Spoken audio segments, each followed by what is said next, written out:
What's the time? Oh, Henny on the Zoom portal, click report. Oh, Henny Kessler gave how to get this, I think.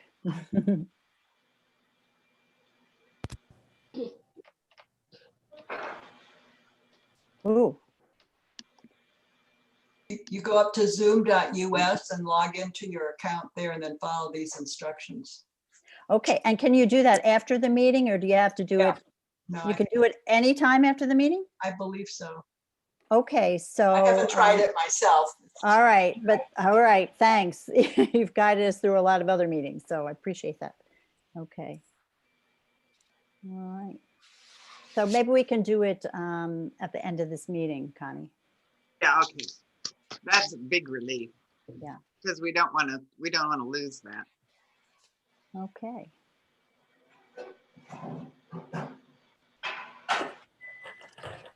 And you know where chat is saved on your computer? I did put it in, so here under file, Yeah, your chat will right be. where you type in your, yeah. Oh, you can save the whole chat. It'll be on your local computer under a folder called Zoom, and then look for the meeting title and date, Okay, got it. assuming that that's what you have in your settings, if you haven't turned that off. Henny, that's back in the website, zoom.us. Yes, Okay, I need to try that too. Hmm.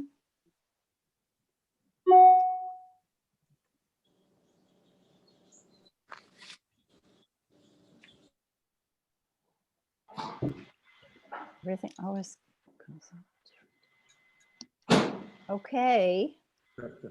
Maybe we should give it a start, Connie? Go ahead and give it a start. Okay. Yeah.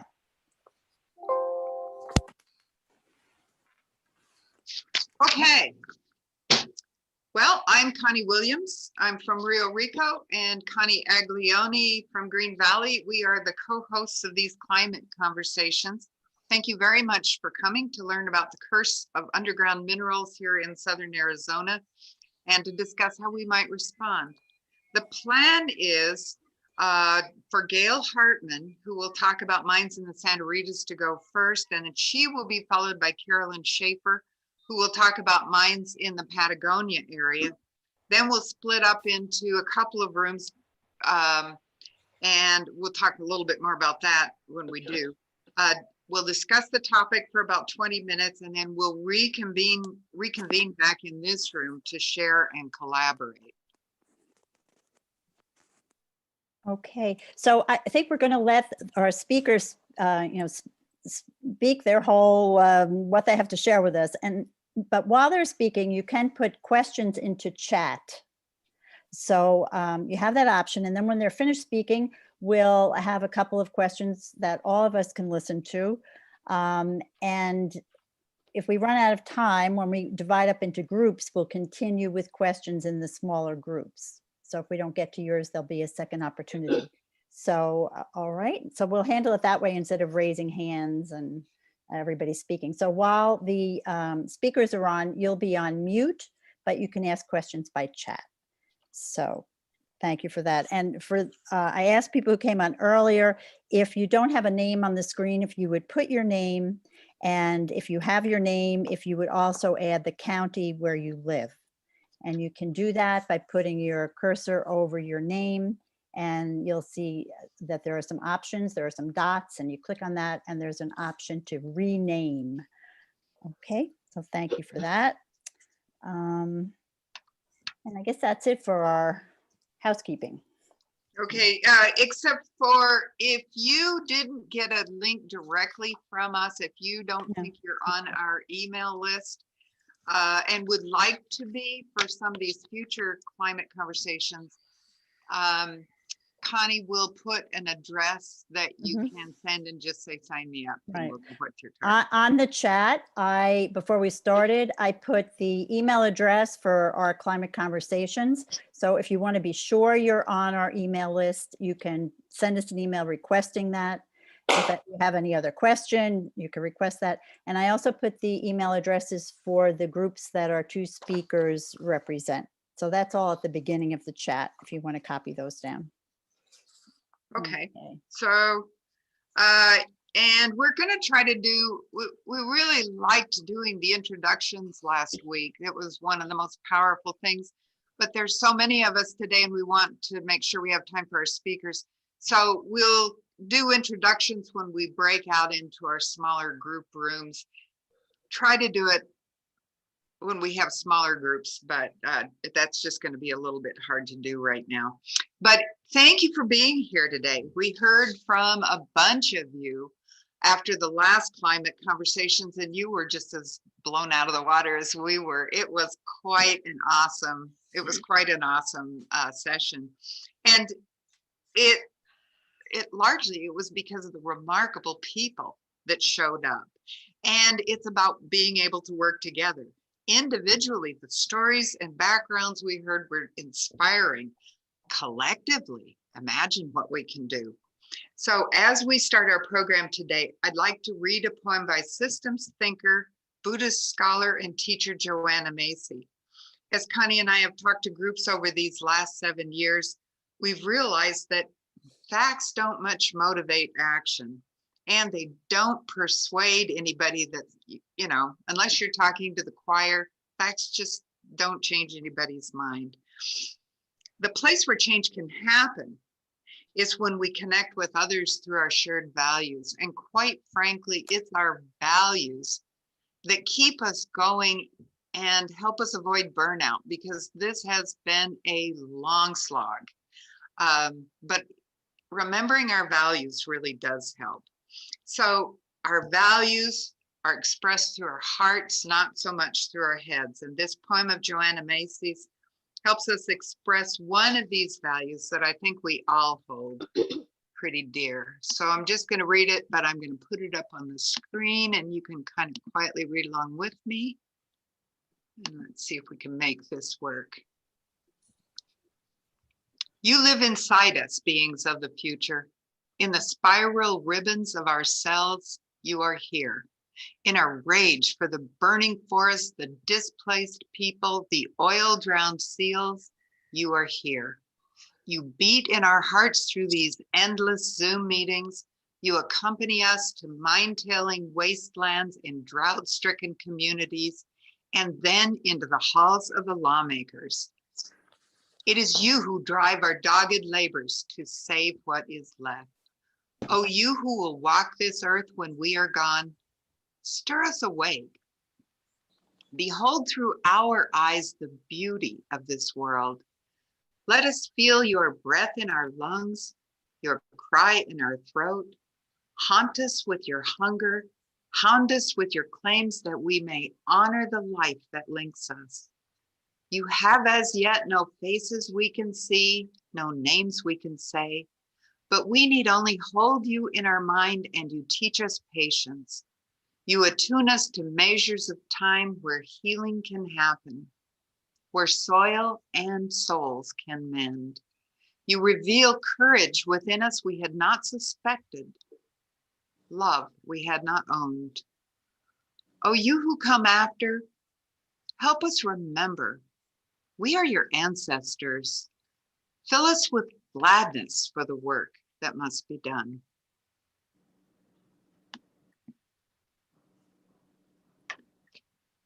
And let's see, Connie, do you want to, we didn't talk about this.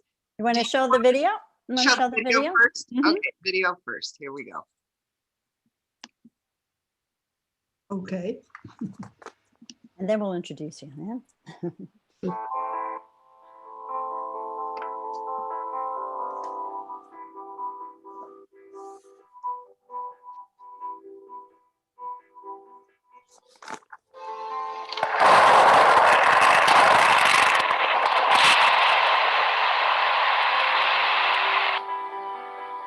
If built in the Santa Rita Mountains, the proposed Rosemont open pit copper mine will deplete and pollute the water flowing through Sienna Creek and Davidson Canyon, two important desert waters that are protected from any degradation by Arizona law. These These outstanding waters of Arizona, as they are known, are critical surface and groundwater resources for the Tucson Basin, and a refuge for animals found in few other places in the world.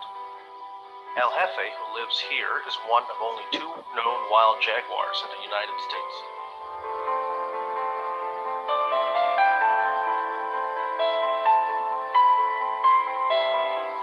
Will we allow a Canadian-based mining company to pump billions of gallons of our precious groundwater to process copper and enrich investors? Please call your senators, John McCain and Jeff Flake, and Representative Martha McSally, and tell them to protect our water.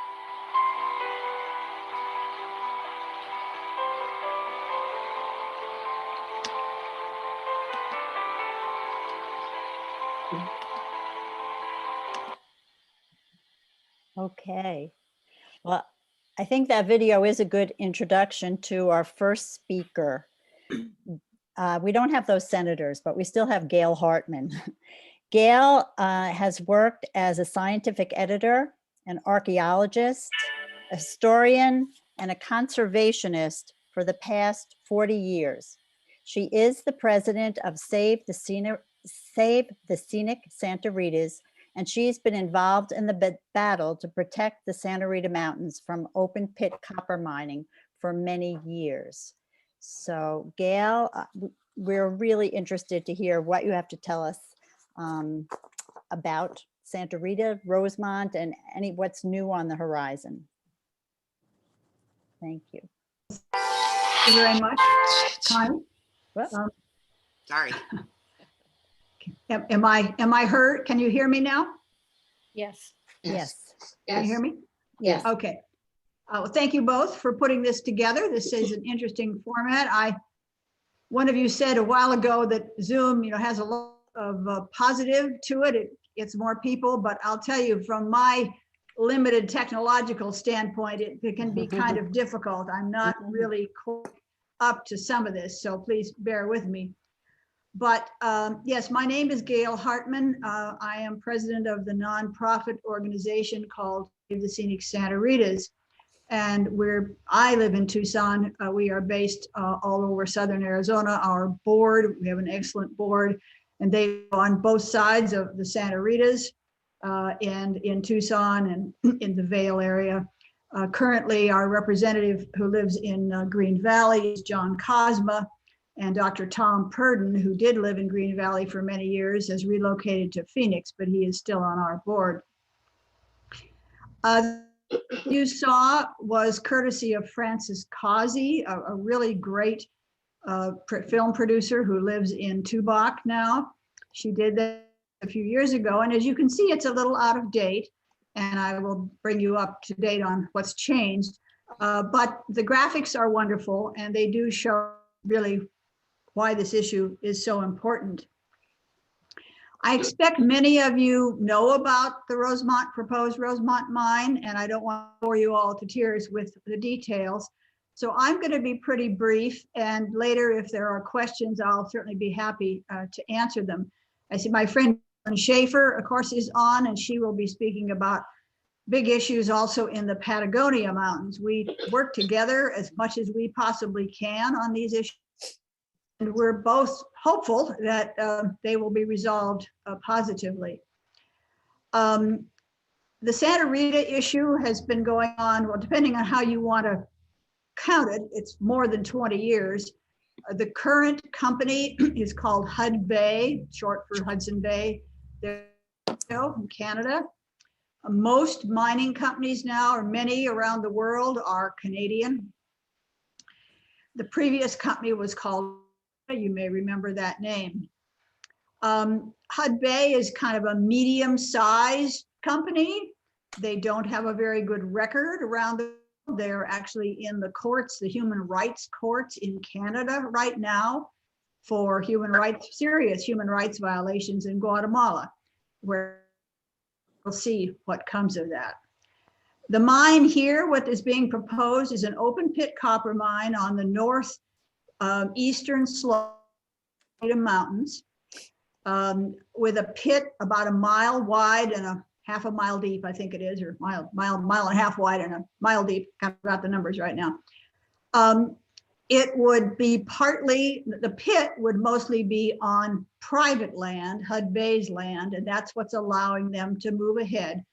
There are some private lands in the Santa Ritas in holdings that have been there for many, many years, because there was some simple mining even in the 1800s before the National Forest was created.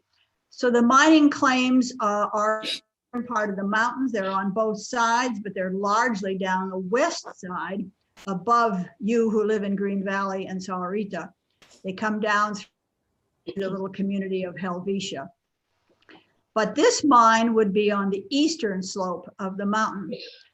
The biggest, there's many reasons why we're concerned about it, but probably the number one reason, and certainly of considerable concern to those of you who may live in Green Valley or Sahuarita, is the impacts on water. The mining company would be able to pump unlimited amounts of water, unlimited amounts of water. The state law in Arizona does not impact mining companies. Mining companies have to get a permit, but it's a must issue permit. And there are no limitations on the amount of water that they can pump. They have a couple of big drill water pumps already in along Sahuarita Road, and there would be more of that deep. They are very deep. So one of the immediate impacts is the people who live nearby who are on wells themselves, shallow, how they would be impacted. More importantly is what it would do to the entire water table in the Santa Cruz River drainage. The Santa Cruz, as most of you know, flows north, starts in the Huachucas, it flows into Mexico, comes north through Nogales, comes through the Green Valley area, up through Tucson. Many, many years ago, flow into the Gila River. It doesn't ever make it there anymore. But it is the principal water source, of course, for the city of Tucson as well. Now, if we look at the eastern side of the Santa Ritas, what would be the impacts there on water? The Cienega Creek drainage, I hope you all have been to Cienega Creek, know where it is. Now we have a wonderful Bureau of Land Management National Conservation Area there, and Pima County protected much of Cienega Creek. But the mine would lower the amount of water in Cienega Creek and in Davidson. And that was the picture that you saw on the little video, was Davidson Canyon. Tucson gets about 20% of its drinking water from that Cienega Basin. That amount of water would be depleted, and what's at least as bad is there would be almost certainly heavy metals in the water, be serious contamination. So that's the water issue. There's air pollution issues. Saguaro National Park East has expressed concern. Some days of the year, a month or a couple of months of the year, it's very likely that that part of Pima County would be in violation of national standards. There's a considerable wildlife impacts. A number of years ago, the Game and Fish Department said that this would render the North Ritas worthless as wildlife habitat. We're concerned about the economies of the little communities, Patagonia, Sonora. They are heavily invested in tourism, bird watching, B&Bs, all kinds of things, wineries, of course. And it's very likely that people would not drive as much down Highway 83 to reach those communities. Why? Well, that's a 2-lane road. It would have mining trucks on it about every 15 minutes, 24 hours a day. Also, the road isn't equipped for that kind of traffic. And if there's any renovations done on that road, that would be at taxpayers' expense, not the mining company. There's a whole concerns, archaeology, prehistory, cultural resources, if you want to call it that. There is the Tohono O'odham, the ancestors of the Tohono O'odham who live here today, the Hohokam, as they are called, had a village in the location of where this mine would be. That would be, to be fair, there would be archaeological excavations done, and a report would be written, but the village, what's on the ground, would be gone. Thus, the Tohono O'odham and 2 other tribes, the Pascua Yaqui tribe and the Hopi tribe, have joined us in our various lawsuits. Other organizations that have joined us are the Sierra Club, the Grand Canyon chapter out of Arizona, a group called the Arizona Mining Reform Coalition, and the Center for Biological Diversity. So there's a lot of us in this together. Now, where are we right now? As I said, that little video is a bit out of date. Their permit, but the good news was that in July of 2019, the federal judge here in Tucson, Judge James Soto, wrote an opinion that the mine could not go ahead, that it was the permit that the Forest Service had issued was in violation of the National Mining Act. Well, needless to say, Hudbay immediately took that to court. And so they filed briefs, we filed briefs, et cetera, it goes back and forth. And in February of this year, of 2021, the Ninth Circuit Court of Appeals will be hearing our case. Now, it is our hope, of course, that they will agree with Judge Soto. We don't know. There are 30-some judges in every appeals court. Mine are judges in this case from California, Washington, Oregon, I think Nevada, and Arizona. We don't know which judges will be chosen to hear the case or how they will be picked. It's rotation. And that's going to be a big deal. But we're hopeful, and to get into politics, which I try to avoid generally, but in this case, we're very hopeful that the new administration will look more carefully at some of these issues. So I think that's all I have to say for right now, and I'm sure happy to answer any questions. Okay. Well, people can write questions on the chat, but I have a question.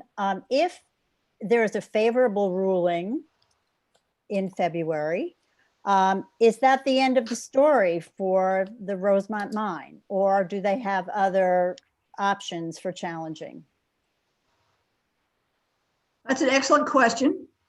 The answer is that's probably the end. Mining law is a little uncertain in some ways. We have, by the way, just in case some of you don't know, we in this country, we're still operating under what's called the 1872 mining law. It became law during the term of President Grant, right after the Civil War, and we've had it ever since without much change. It needs to be changed, obviously. At the moment, it doesn't consider environmental concerns, it doesn't consider local concerns, it's a whole lot of things that it doesn't do, and it definitely makes it easy for mines to go ahead. But in this case, if their permit is rescinded, it would be very difficult, let us say, for them to go ahead. What would happen, or what we would like to see happen, what we've certainly been working toward for a long time, would be a land exchange, a buyout. Fortunately, the Federal Land and Water Conservation Fund was reinstituted recently. You know, that's a lot of money that comes from oil and gas around the country, goes into conservation purposes. What we'd like to see happen would be simply a buyout of their property, about 900 acres. And the rest of what they're trying to do is actually on Coronado National Forest land. I didn't really go into that, but that's the reason that we have a voice, because this is impacting forest land. But if we can buy out their claims, we would want to see that 900 acres either stay in the forest, but in a no mining situation, or perhaps be taken over by Pima County as space. So that's our long-term goal. Oh, okay. There's one question from our participants. How many jobs does the mine say they will create? To make a compelling economic argument against it, we need to know the numbers. So. Yes, absolutely. And I'm sorry, I didn't mention that before. The number kind of varies from day to day, but it's between probably 400 to 425, something like that. And we have had some really good economic analysis done regarding what they would do. It's a tiny percentage of jobs in Pima County in Santa Cruz. It's like less than 0.1% of the whole economic base in the county, or in the two counties. So it really doesn't mean much.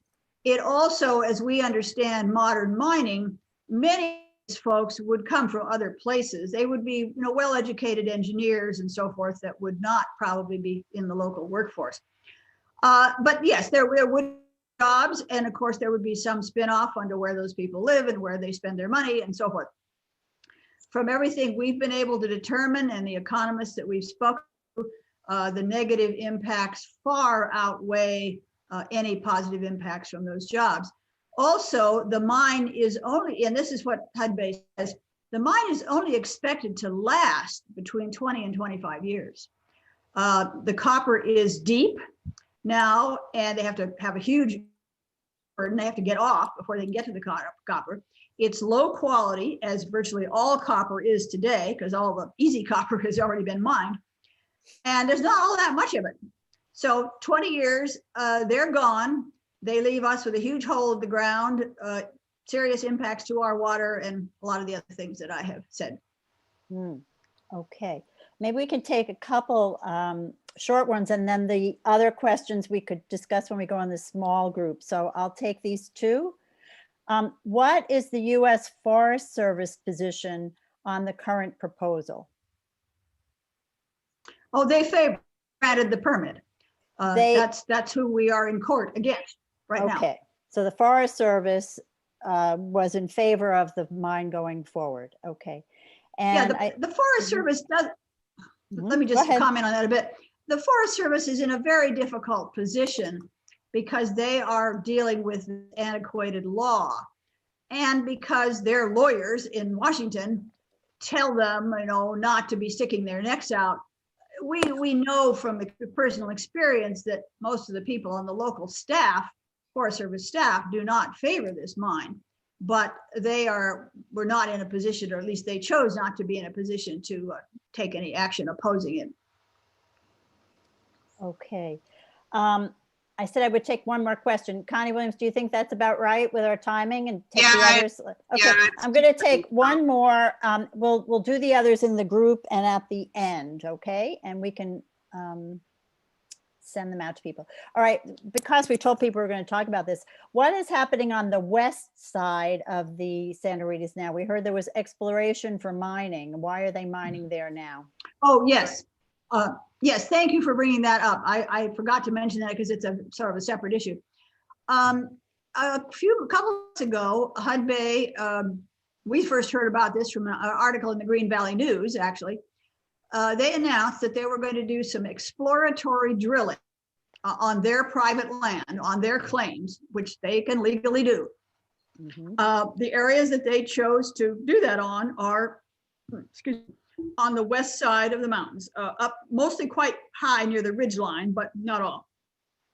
So if you know where Helvetia is, it's kind of above that, or Lopez Pass up on top of the mountain, it's in that vicinity. We were able to get there's a wonderful nonprofit organization called Lighthawk that will fly for you and take photographs for conservation issues. Because of COVID, we were not able to go up with them, but the pilot, who did a terrific job, simply flew for us a couple of weeks ago and took a bunch of pictures. We're just in the process of out so everybody can see them. For those of you that are on our listserv, we sent it out about a week or so ago, one of the photos. So what they're doing, well, I mean, it's not wonderful. It's not in the big picture, it could be a lot worse. They're digging some holes with drilling. So they've made some more roads. They've got some trucks parked up there, and they're trying to see, apparently, if there's more ore, worthwhile ore, west side. Now, they can't do anything about that, and that is not in the current permit proposal. So if they wanted to try to mine that, they'd have to start all over and start a new proposal, which we think is actually pretty unlikely. Okay. Well, there are several really good questions, but we're going to hold them for now and get on so we get a chance to hear Carolyn also. And we'll all be coming back together at the end, so to share some of this information. All right, thanks a lot, Gail. And you're going to stay with us to the end, so. Yes, I will. Okay, okay. And I might just mention, because we're all kind of new to Zoom, on the upper right-hand corner, if you hover your mouse over it, it says view. There's so many people. We've got 41 people at this meeting right now. If you click that little icon that says view and go to speaker view, you'll get a big full-size screen of the speaker. It's a little easier. I'm finding it a little easier to follow. So, so not required, but just an option. Okay. And I am. So it is my great pleasure to introduce Carolyn Shafer.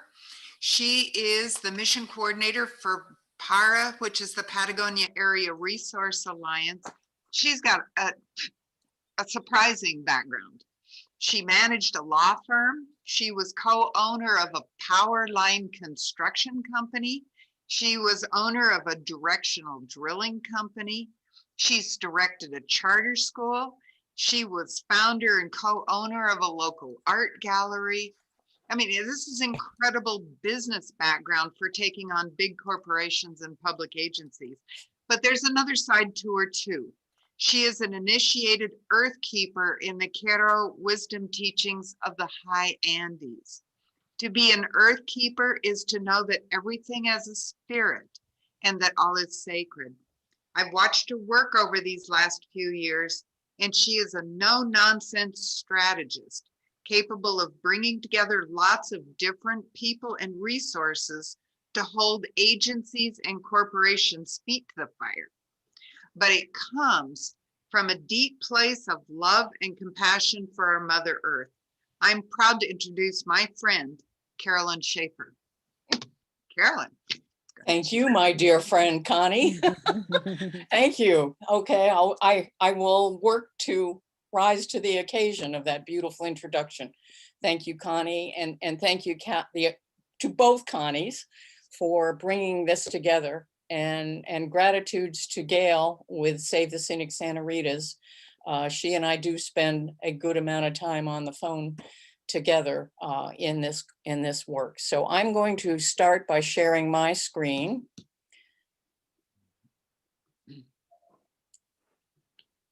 And hopefully you all have the first slide of inspiring stewardship.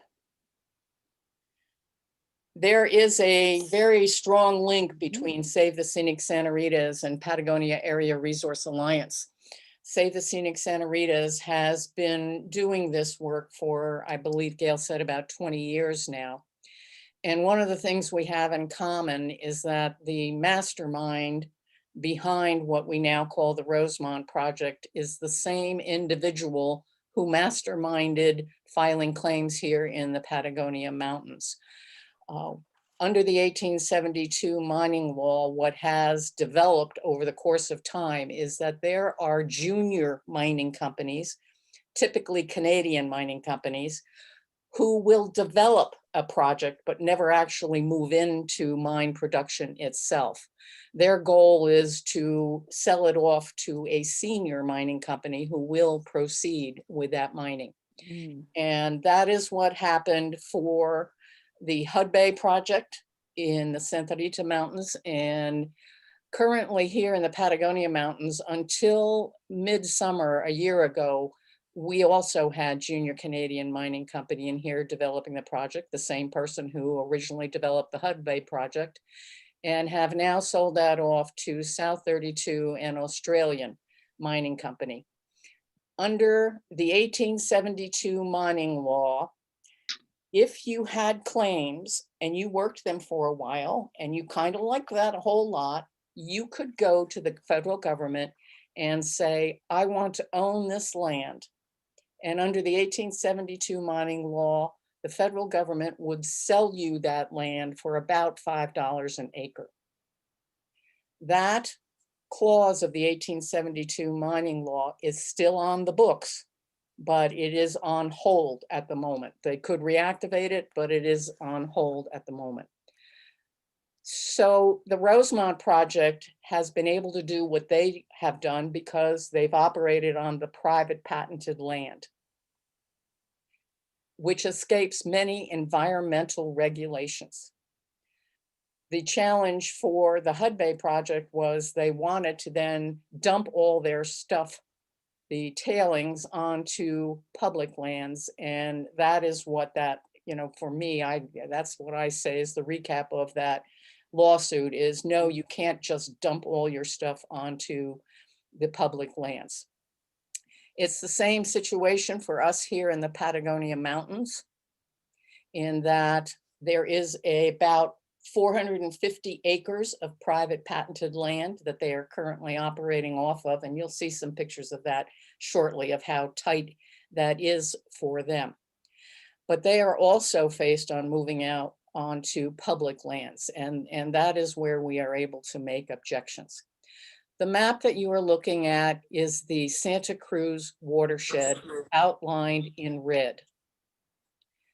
This is why both of these projects matter to all of us in Santa Cruz County, in Pima County, and beyond. This watershed serves more than 1 million people and an untold number of wildlife. Here in the Patagonia Mountains, there are documented over 100 federally threatened, endangered, and sensitive species. We are a unique, biologically diverse ecosystem. So you can see, I hope, where the Patagonia Mountains are, and that green area that represents the location of the proposed mine by South 32, and also where the Rosemont Copper Project is, just over the border there in Pima County, but is obviously also going to, both of these together are going to have a huge impact on the water in this county, pardon me, in this watershed. Gail mentioned the volume that Rosemont proposed to withdraw. Right now, we are not sure what mine production South 32 has planned. We only have the information from the prior owner of this project, and that project was talking about almost 1 million gallons of water per day. But they are talking about, well, don't use those old numbers because we haven't released our plan yet. The plan that they have released is to move forward with their exploration. They need to do massive dewatering because the materials are down so deep in the earth right now. And every time they start drilling, it fills up with water. So they want to draw down they don't want to draw down. We don't know how much they want to draw down. We know they want to draw down and dump 1.6 billion, with a B, 1.6 billion gallons of water a year for 4 years in order to be able to reach the minerals of interest to them.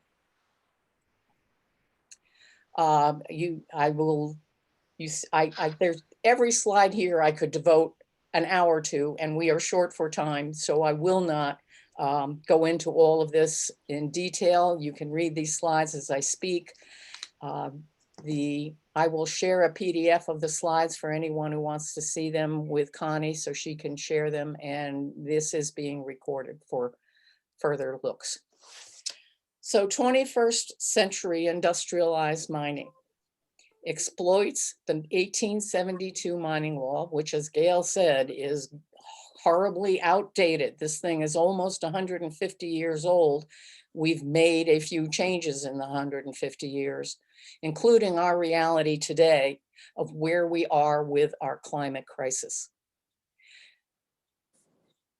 21st century industrialized mining exploits the 1872 mining law They get to take out all these minerals for free with no royalties.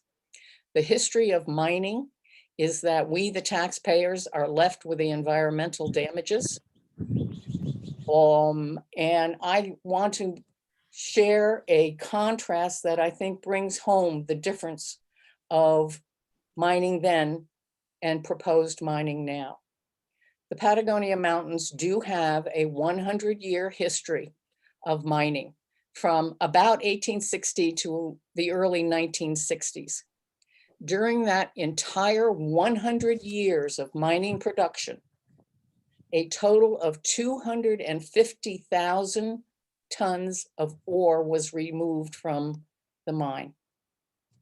100 years, 250,000 tons.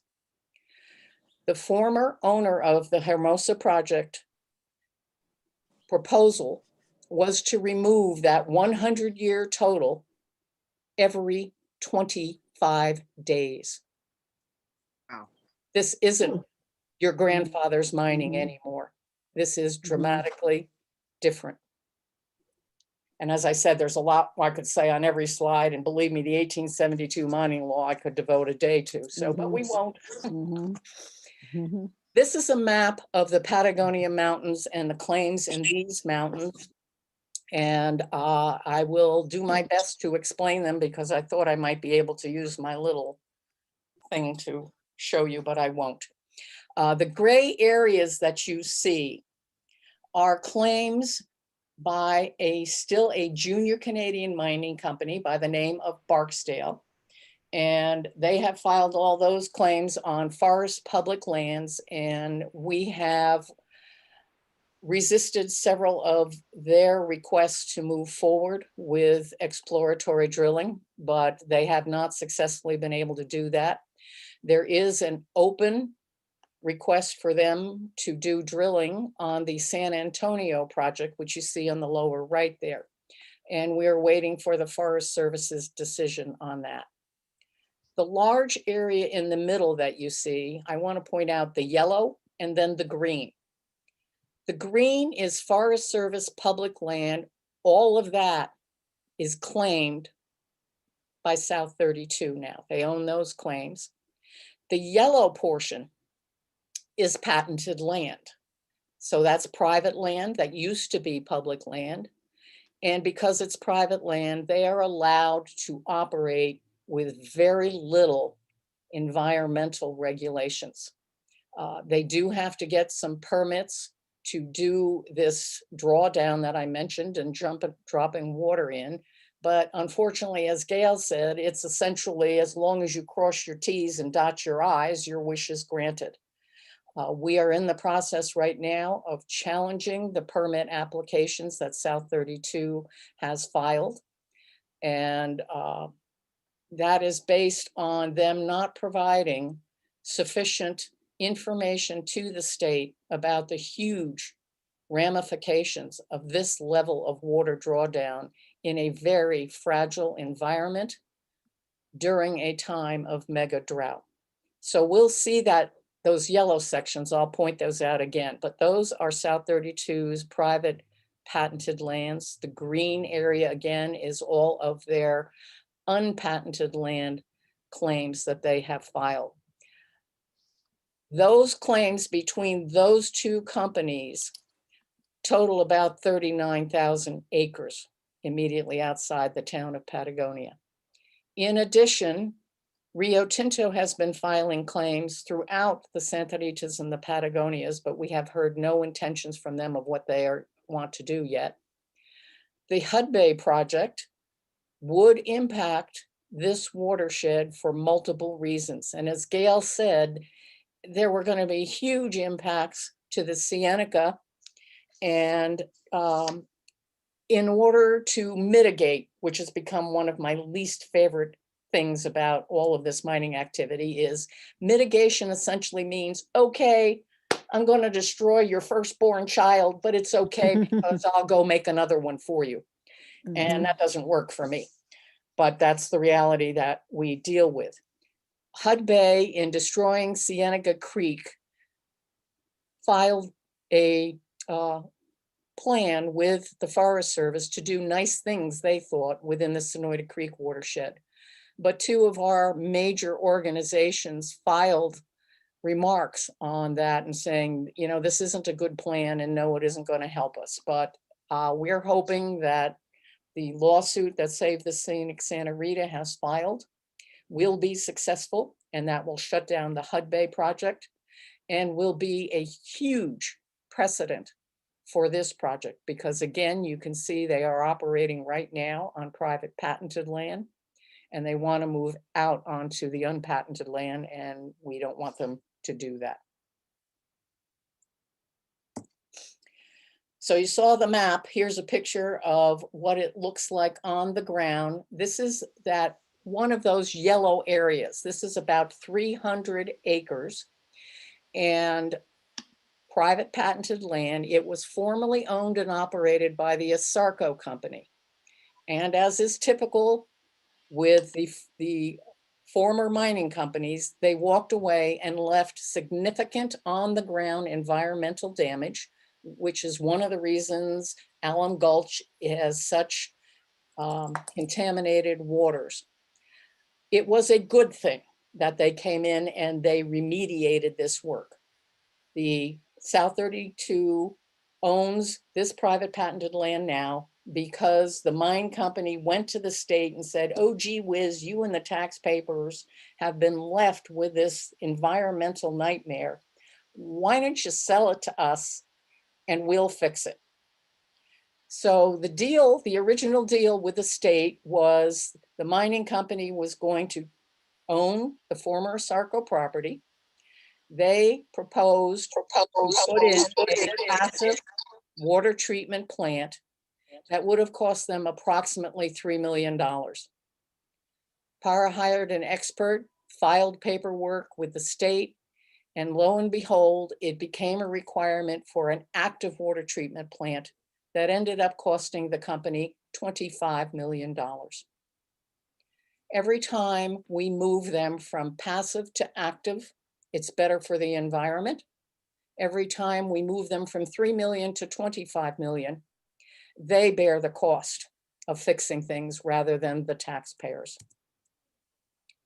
We believe that the people and the planet matter more than profit for corporations, and that the first tenet of responsible mining should be a recognition that there are some places that should not be mined, knowing the threats to the planetary ecosystem. The Patagonia Mountains are part of the Madrean pine oak woodlands, a global biodiversity hotspot, as are the Santa Ritas. All of the Sky Island corridors are very important to protect. There are 6 different biological provinces that overlap in this region. The Patagonia Mountains are a range and gateway for the jaguars and ocelots, and as I said, over 100 federally threatened endangered species within our area. We are the pollinator capital of the United States, with over 600 species of bees, 300 types of butterflies and moths, 14 hummingbird species, and 2 nectar feeding bats. We have more unique creatures per quarter quad under the USGS system than many other places, or if not all other places in the United States. We are so special that scientists recognize that this region is one of the top 5 regions in the world most in need of protection for species survival. And species survival includes the human beings. On the upper left, you see that yellow patented land again. On the right, you see a Google Earth picture of the mine company's work.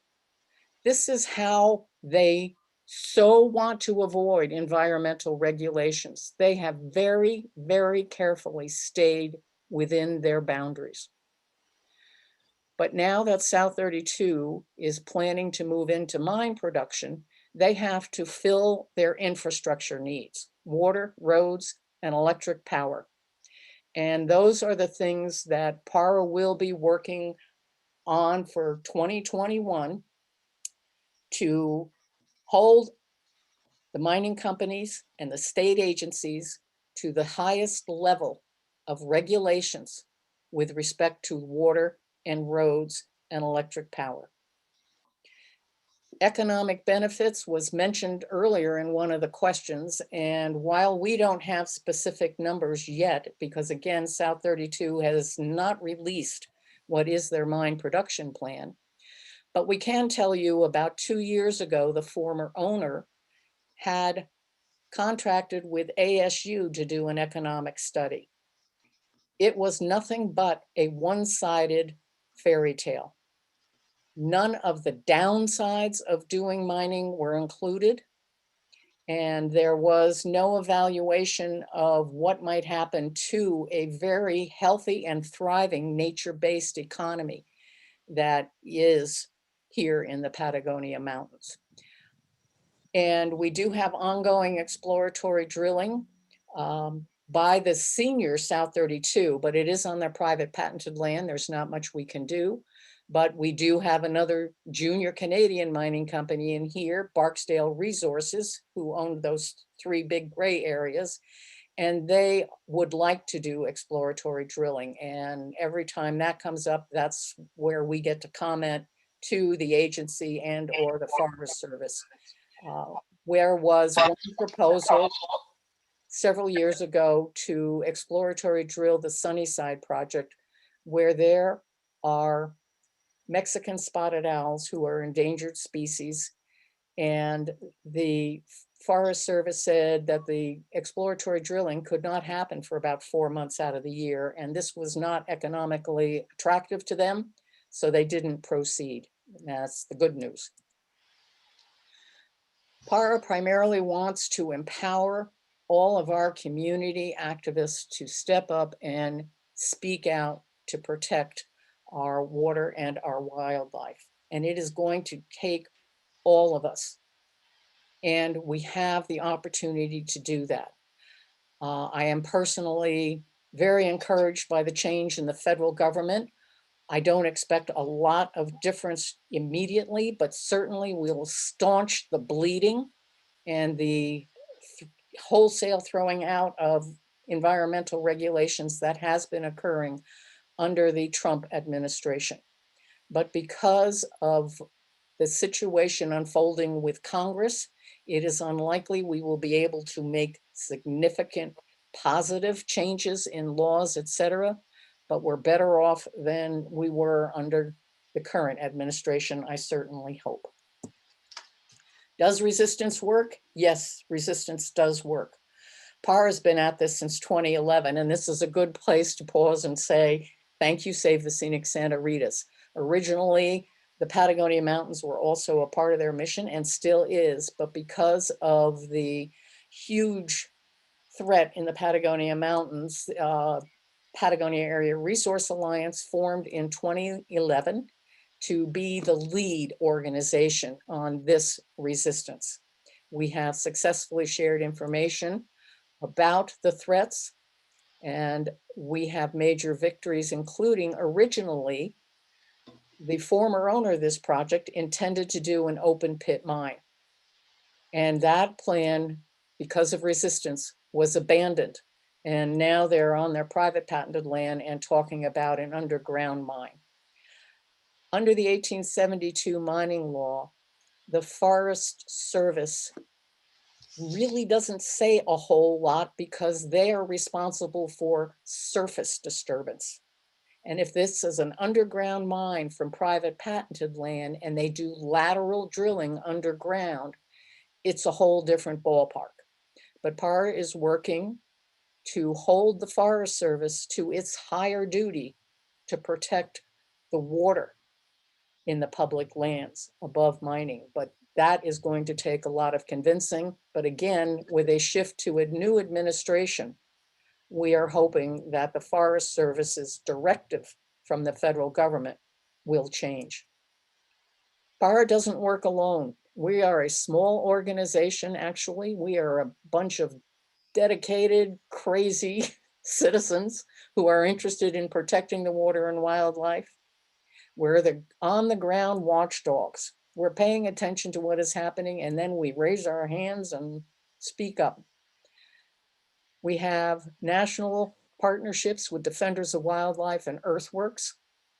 We have regional partnerships with Save the Scenic Santa Ritas, Sky Island Alliance. We're working with Sky Island Alliance with remote cameras to document the wildlife that comes through this corridor, because the border wall is another threat to our region.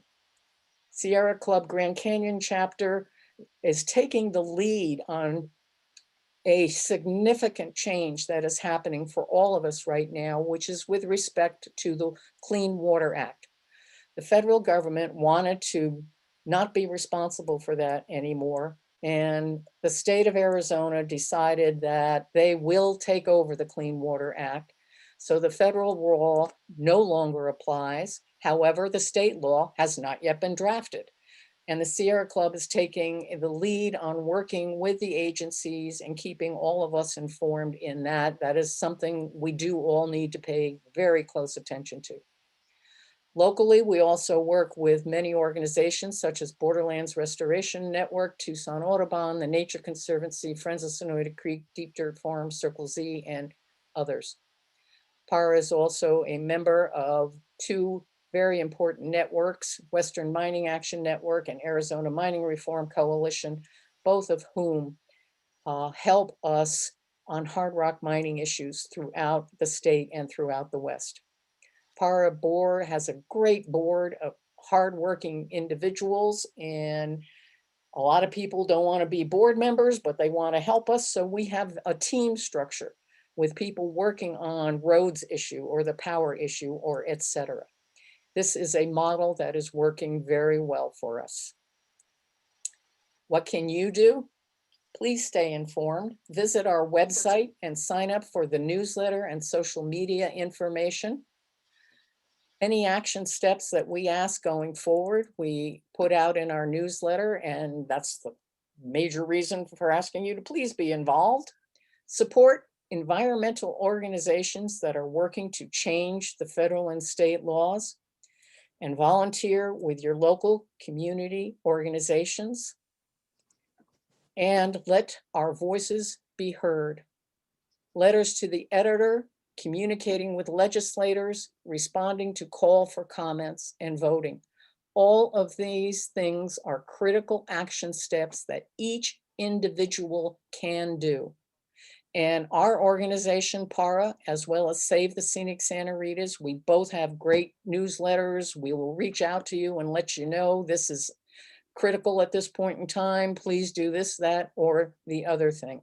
It's a key action step by everyone.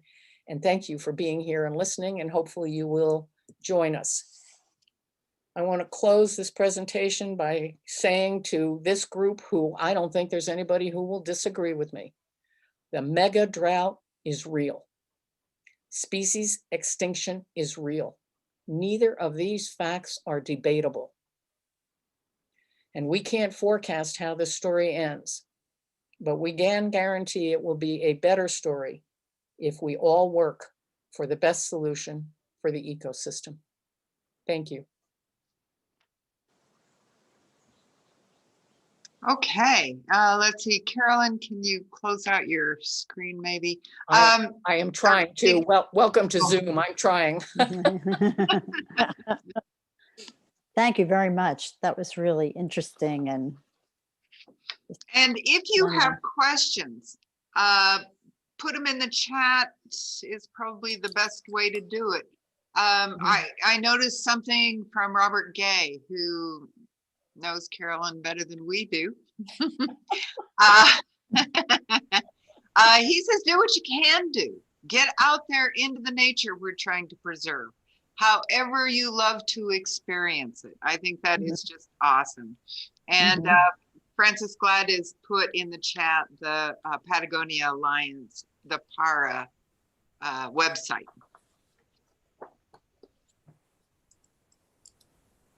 Any questions? That was, you know, I'm thinking that what everybody is just eager to get into these groups and ask some questions. Connie, Connie, could I ask a question or two? Yeah, This is Gail. Gail, yeah. Can you hear me? Carolyn did a terrific job, as she always does. And I was just going to add a couple more specifics regarding Save the Scenic Santa Rita's. It's very similar to what Carolyn said. We have a listserv, and if you want to send us your email address, we will put you on our listserv. We won't inundate you, but you will get our updates regularly, and you will know definitely what. We encourage you also take a look at our website, scenicsantarita's.org. A lot of good stuff on there that will answer some of the questions that I've already seen going around. Also, I would say, find out, if you don't know, who your state legislators are, who your Pima County, Santa Cruz County supervisors are. We have some very good people in those positions in some cases, and in a few cases, not such good people. Find a vote, pay attention. And at the federal level, we are extremely fortunate to have Representative Raul Grijalva representing both both Santa Cruz County and a good part of Pima County. His office has been remarkable in their ability to really look at these issues, take the time to really help us out in a lot of ways. What he has tried to do, it's not been successful so far, but he has introduced a bill into several sessions of Congress that would actually call the Santa Rita's and the Patagonias as special places, basically what Carolyn said, that would be off limits to the kinds of activities we are very concerned about. I think there's some possibility that could happen in the near future. I don't know how much money would have to change hands. Some would, these be bought out to some degree, but that's what we're going to need for these areas to remain protected, is some kind of long-term federal legislation. Okay, that's all for me. Okay, we've got, Thank you. I want to stick a pin in that legislators. I think we've got one with us, but we'll come back to that in just a minute. Let me catch a couple of these questions. Nisa said, what role is the U.S., let's see, I think this is for Carolyn. What role is the U.S. Fish and Wildlife Service taking in the protection of the wildlife in these areas? No active role at this time is, I think, an accurate statement. Gail, how about your Save the Scene? Are they taking an active role up there?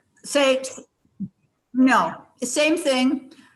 They were kind of co-opted during this most recent current administration and really not able to do very much. Same went for Environmental Protection Agency. I would say 10 years ago, 12 years ago, both of those organizations were quite helpful and did their best, the EPA especially, but they have been very hamstrung in the last 4 years.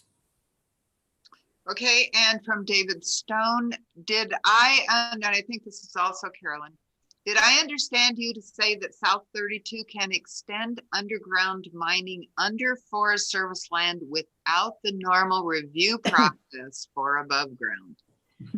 That sadly is correct. The way the laws are written, the Forest Service is responsible for any disturbance on the surface, but nothing underneath. And underneath is BLM, but you know, there isn't a direct statement to BLM that they would get involved. So it's our lawyers do incredible contortions to connect the dots and to get them responsible. But yes, unfortunately, they can do lateral drilling underground and escape environmental regulations unless we raise our hands and speak out. Okay, and I am not seeing, Representative Daniel Hernandez was here earlier. Are you here and I'm just not seeing you? Shout out if you are. Otherwise, I think what we'll do now is we'll go into our groups. Normally we go into discussions by county. That's still an option. But if you have some specific questions for one or another, the way we are doing this is just to let people go into the groups as they choose. So there are 2 breakout rooms. You're going to get to choose. Wait a minute. I created those 2 darn breakout rooms. Where did they go?